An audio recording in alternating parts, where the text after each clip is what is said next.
With few natural resources, weak borders, and a host of formidable neighbors, the Hashemite Kingdom of Jordan holds a delicate seat in a region known for its volatility. Such factors have resulted in severe socio-economic constraints, yet, strangely enough, the ruling government has not seen the type of conflict that many of its neighbors have experienced.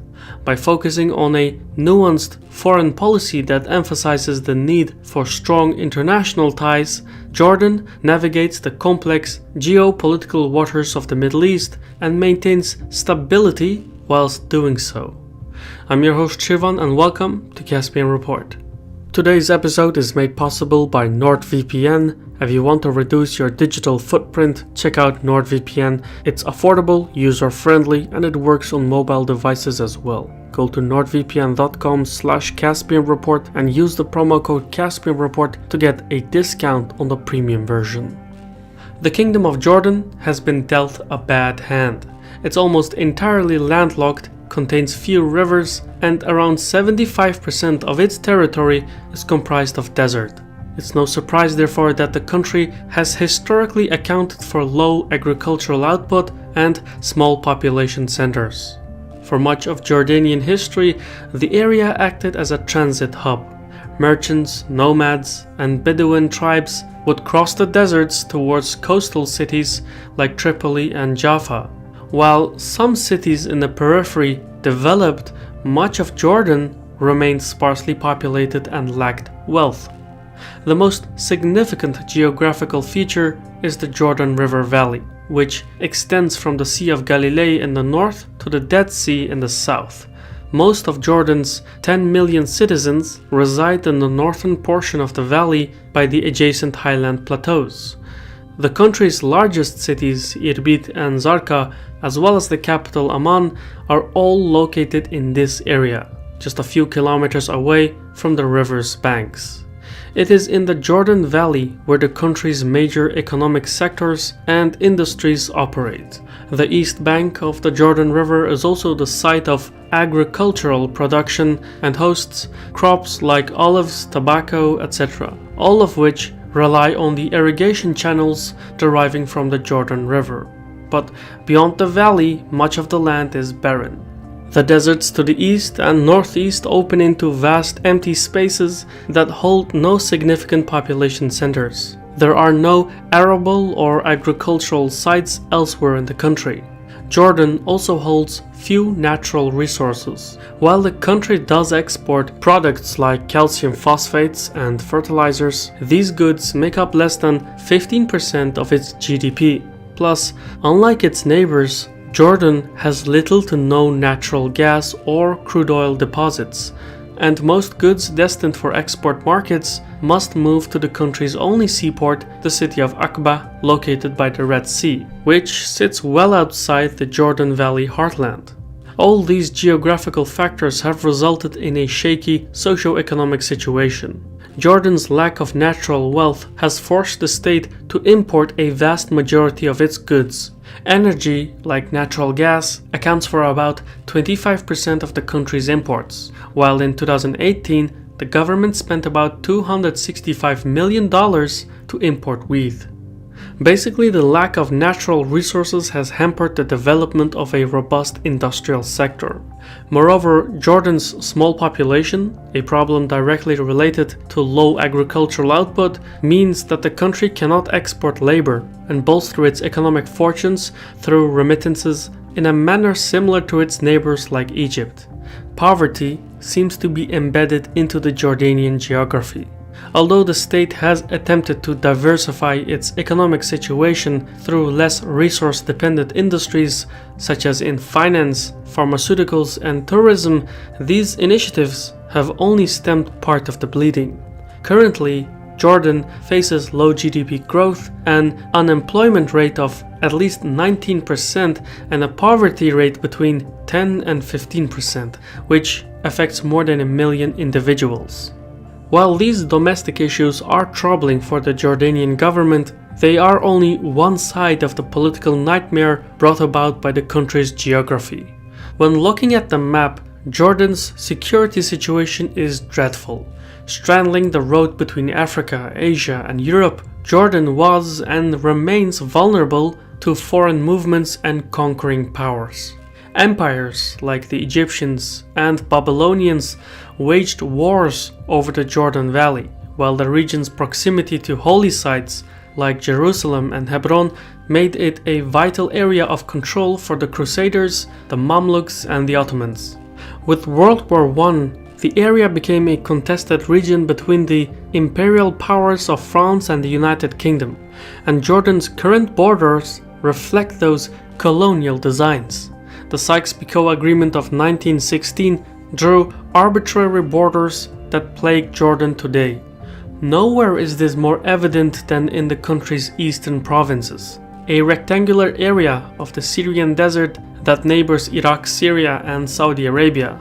Here, the country's borders are somewhat invisible on the ground, as indigenous nomadic communities crisscross national lines. The lack of geographic boundaries and the size of the area makes the eastern flank of Jordan a security concern. The area is entirely desert, relatively flat, and easy to traverse.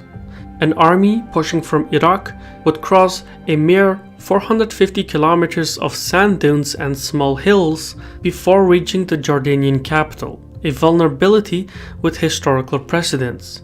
After the pro-Nasserist coup in Iraq in 1958, Jordan found itself surrounded by belligerent neighbors from the Iraqi and Syrian flanks.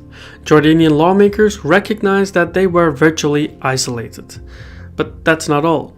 An equally daunting security vacuum exists by Jordan's western border with Israel.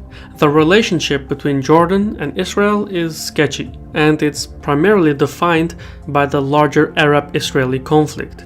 In this context, the Jordan River acts as a natural border with Israel and the Palestinian territories, though it fails to act as a durable deterrent.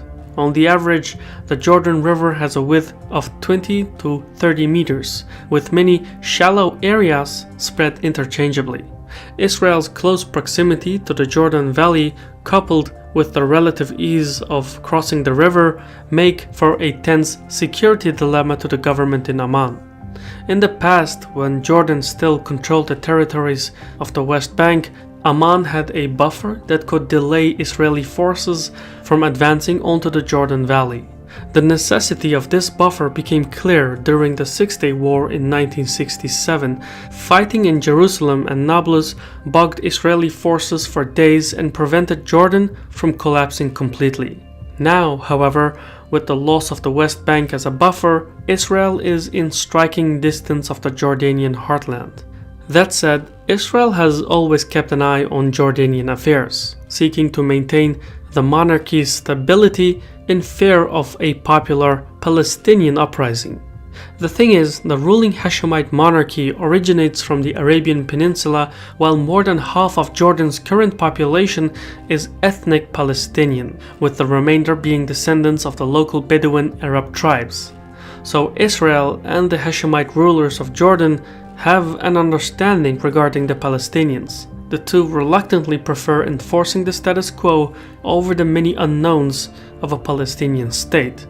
During the events of Black September in 1970, when Palestinian and Syrian fighters attempted to overthrow the Hashemite king Hussein, Israel put its air force on alert and flew over Syrian forces in an act of deterrence. In the days leading up to the Yom Kippur War in 1973, King Hussein tried to covertly assist Israeli Prime Minister Golda Meir, despite overt support for the Arab forces. As a result, the current relationship between Israel and Jordan is hard to pin down.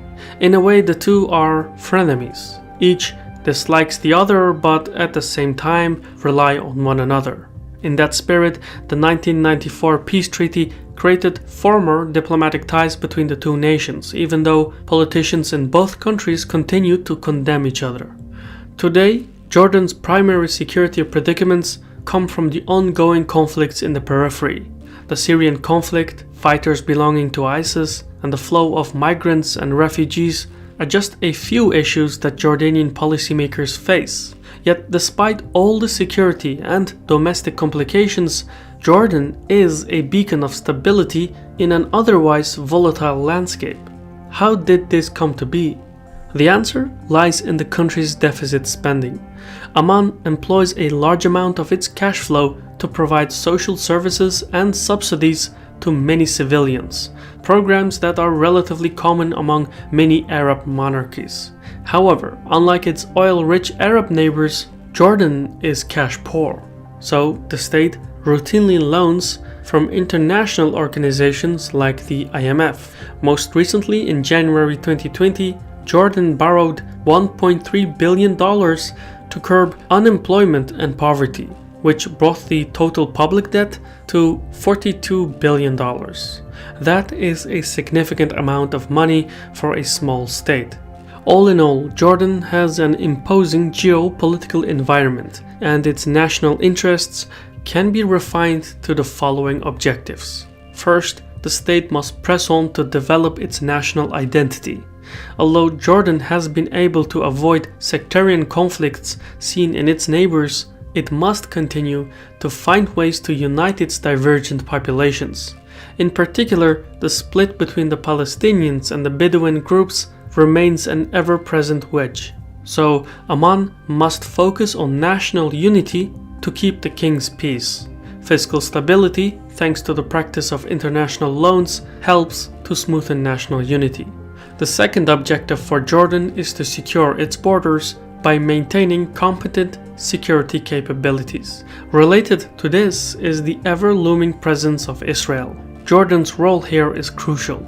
It cannot shy away from the Israeli-Palestinian conflict. Hence, to secure its western border and to further strengthen its internal unity, Jordan must continue navigating the turbulent waters of this decades-long conflict. Though Jordanian policymakers command little influence in the Palestinian territories, considering the size and reach of the Jordanian Palestinian community, the legitimacy of the ruling Hashemite monarchy depends on its role in addressing the Palestinian question with Israel. Equally important for Jordan is the need to find international partners. Here, Jordan's wider geographical position, something noted earlier as being a liability, is also the country's greatest asset. For those with a vested interest in maintaining global hydrocarbon supplies, Jordan is in close proximity to Saudi Arabia and the other Gulf states. For nations looking to keep regional powers in check, the Jordanian state is positioned perfectly in striking distance. Simply put, Jordan is a handsome ally for many foreign governments. Therefore, Amman must turn its geographical liability into its primary means of leverage to gather international support and influence. The clearest manifestation of this has been in Jordan's relationship with the United States. Throughout the Cold War, Jordan was a steadfast partner in the American camp. Even today, Jordan is the third largest recipient of US foreign aid, just after Afghanistan and Israel. However, Jordan cannot rely solely on the United States, so it must seek for additional partners to enhance the flexibility of its foreign policy. And that's exactly what Jordanian lawmakers have been doing since the Syrian conflict, with Amman and Moscow working closely on issues such as transportation, renewable energy, security, etc. Similar discussions are now being held with China, with Amman and Beijing having agreed to a major trade agreement in 2018 valued at least $3 billion. This balancing act between great powers is a subtle policy. Jordan can only cooperate with nations that are not openly hostile with each other. So reaching out to Iran would backfire, as it would raise suspicions in Israel and Saudi Arabia. Meanwhile, China and Russia are deemed as more acceptable partners by the immediate neighbors. So it's a delicate policy. And as controversial as this policy sounds, without it, Jordan would be reduced to isolated insignificance. So isolation is not an option. There are just too many insecurities, and the kingdom does not have the means to meet the needs of its citizens on its own, so it needs to reach out and connect with the world, even if that asserts the notion that Jordan is not an agent of its own destiny, but a recipient of the geopolitical needs of others. I've been your host Shirvan from Caspion Report. If you enjoyed this video, leave a like, comment and subscribe. Thank you for watching, and so on.